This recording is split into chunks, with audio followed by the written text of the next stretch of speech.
माननीय नीतीश कुमार जी के भाषण से मैं कभी सुना नहीं हूँ ऐसा हूँ, क्योंकि वो राम को मानने वाले हैं। लेकिन तो क्या मोदी जी या बीजेपी वाले ये गारंटी देंगे कि नीतीश कुमार जी नहीं पलटेंगे? कई कौन था जिनकी बातों से उनको वनवास काटने पे मजबूर होना पड़ा। नमस्कार,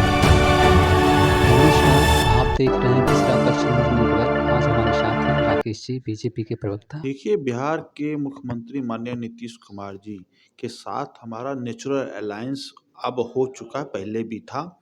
लेकिन मैं कहना चाहता हूँ कि जनादेश 2020 में हम लोगों को मिला था और माननीय नीतीश जी को भी मिला था कि जनता 13 करोड़ ने हम लोगों को जनादेश दिया था कि काम करने के लिए, विकास करने के लिए हम उस विकास के मुद्दे पे प्रदेश को आगे ले जाने का काम करेंगे। और रही दूसरी बात कि हम लोगों को आज से नहीं, इस लड़ाई को लड़ने का काम हम लोगों 2005 से ही कर रहे हैं। लगातार लगे रहते हैं कि बिहार की किस तरह विकास हो, बिहार हमारा किस तरह विकसित हो, उस पे हम लोग काम करते हैं। माननीय नीतीश कुमार जी के नेतृत्व में देश के प्रधानमंत्री माननीय प्रधानमंत्री जी के नेतृत्व में भारतीय जनता पार्टी पूरी इनके साथ काम कर रही है और कार्य कर रही है कि बिहार की प्रगति कैसे हो। सवाल उठता है कि वही मुख्यमंत्री हैं नीतीश कुमार जी, जो कहा करते थे कि बीजेपी एक सांप्रदायिकतावादी पार्टी है, हम उसके साथ कभी नहीं जाएँगे। लेकिन उस ये इस बात को जो भी लोग सांप्रदायिक कहते हैं भारतीय जनता पार्टी को या सनातन को कहते हैं, माननीय नीतीश कुमार जी के भाषण से मैं कभी सुना नहीं हूँ ऐसा हूँ, क्योंकि वो राम को मानने वाले हैं।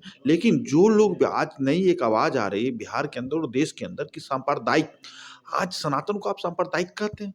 जो सनातन सभी वर्गों को लेके चलने का काम करता है, सभी हमारी पार्टी सभी वर्गों को लेके चलने का काम करता है, अंतिम पंक्ति में जो बैठे लोग हैं उनको लेके चलने का काम करता है। और आज नहीं, 1990 और 92 में बाबरी मस्जिद को विध्वंस हम लोगों ने किया, जहाँ मर्यादा पुरुषोत्तम श्री राम के भी हम लोगों को सांप्रदायिक कहते हैं।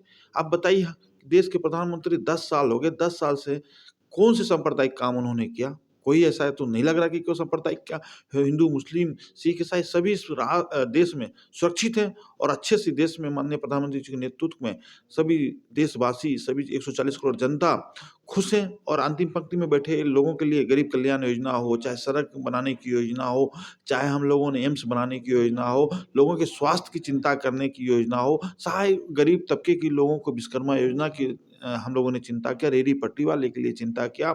हम 370 जैसे मुद्दे को खत्म करने करने का काम किया। 3 तलाक जैसे मुद्दे को खत्म करने का काम किया। हम लोगों ने मंदिर और मस्जिद बनाने का भी काम किया। क्या आज इन लोगों को आज भी हम लोग सांप्रदायिक दिखते हैं? तेजस्वी जी विधानसभा में जिसमें भाषण दे रहे थे, बोल रहे थे, बिहार में राजा दशरथ की बात कर रहे थे।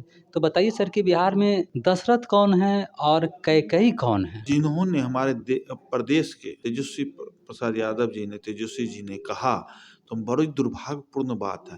राजा दशरथ के बेटे भगवान श्री राम थे, जिन्होंने अपने पिता के बातों को, वचन को, बातों को मानकर 14 वर्ष वनवास काटा और राजगद्दी त्यागने का काम किया। क्या तेजस्वी जी करेंगे कभी त्याग? ऐसा नहीं कर सकते। उन लोगों को भ्रष्टाचार के प्रतीक हैं। पूरा का पूरा परिवार भ्रष्टाचार के प्रतीक हैं। मैं नहीं कह रहा हूँ, माननीय उच्च न्यायालय कह रहा है, ईडी और सीबीआई कह रहा है। और आज का मुद्दा नहीं है, ये मुद्दा 1990 से लेके 2000 तक में जब वो बिहार के मुख्यमंत्री थे लालू जी, जब बिहार के मुख्यमंत्री थे, जब उन्होंने बनाने की बात आई, जब भ्रष्टाचार में लिप्त पाए गए, तो जब बनाने की बात आई बिहार के मुख्यमंत्री को, तो अपनी पत्नी राबड़ी देवी को बना दिया। जब बनाने की बारी आई, तो किसी ने अपने तेजस्वी यादव को बना दिया। फिर बनाने की बारी आई, हरे रामा हरे कृष्णा जपने वाले तेज प्रताप जी को बिहार के मंत्री बना दिया गया। और लोकसभा चुनाव में किस तरह मीसा भारती रामकृपाल यादव से चुनाव हार गई, तो फिर उसको भेजने की बारी आई राज्यसभा, मीसा भारती को भेजा गया। वो परिवार क्या राजा दशरथ के बातों पे चलने लायक है? कभी नहीं चलने लायक है। राजा दशरथ भरत थे, अपने भाई के खराम रखकर उन्होंने सरकार सत्ता चलाने का काम किया, उन्होंने राम राज्य चलाने का काम किया। क्या वैसा कर सकते हैं? ये लोग लोभी आदमी हैं, अपने महत्वाकांक्षी के लिए, अपने परिवार के लिए लोग काम करते हैं। सवाल है कि कैकेयी कौन है? आखिर दशरथ के राज्य में कैकेयी भी थे, जिनके कारण राम जी का वनवास हो गया था। तो बिहार की राजनीति में कैकेयी कौन है? नहीं, नहीं, कैकेयी की बात कर रहे हैं। कैकेयी को भगवान परशु श्री राम, मर्यादा पुरुषोत्तम राम कैकेयी को माँ मानती थी और उसी माँ के कहने पे ही वनवास गए थे। तो उनको ही पता करना है ना कि कैकेयी कौन था जिनकी बातों से उनको वनवास काटने पे मजबूर होना पड़ा। और आज से नहीं, बिहार की जनता जो है वनवास भेजने का काम बिहार की जनता ने किया। लेकिन उस समय जो वनवास भेजे थे मर्यादा पुरुषोत्तम श्री राम को राजा दशरथ ने भेजा था।